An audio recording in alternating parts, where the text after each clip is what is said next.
For today's video ay gagawa tayo ngayon ng salmon pasta. Siyempre, ang una natin gagawin is ipiprito natin ng kaunti yung ating salmon fish. Ayan.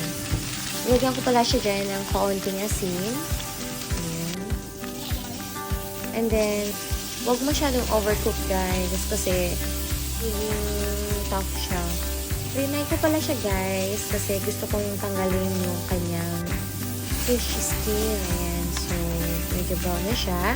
Ang kailangan pala natin dito sa salmon pasta is syempre ang ating salmon fish, slice, round onion, white onion, nestle cream, milk, pepper, basil, asin, at ang ating pasta.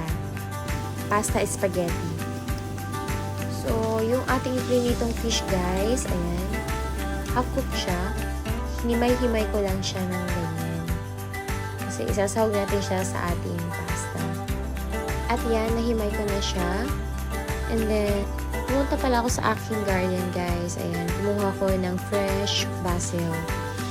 Dahil hinihimay ko yung ating isda kanina, piniprito ko na rin yung ating onion. So, ayan, malambot na siya. Nilagay ko na yung isang pack ng nestle cream at nilagyan ko siya ng kaunting tubig. Ayan. Tuloy-tuloy lang pala ang paghalo guys para hindi siya masunog. At ayan pa pala isang ingredients ko guys. Nilagyan ko siya ng kaunting fish powder at nilagay ko na rin yung asin guys. Basil. At ayan, continuous stirring lang para hindi siya masunog. At kapag kumulo na, ilagay na natin ang ating salmon and the pasta. Ayan. At ihalo-halo lang natin. Bali yung kanyang sauce guys is may lasa na kasi nilagay ko na din yung asin. So, kailangan lang natin i-mix para yung lasa is mapunta sa pasta.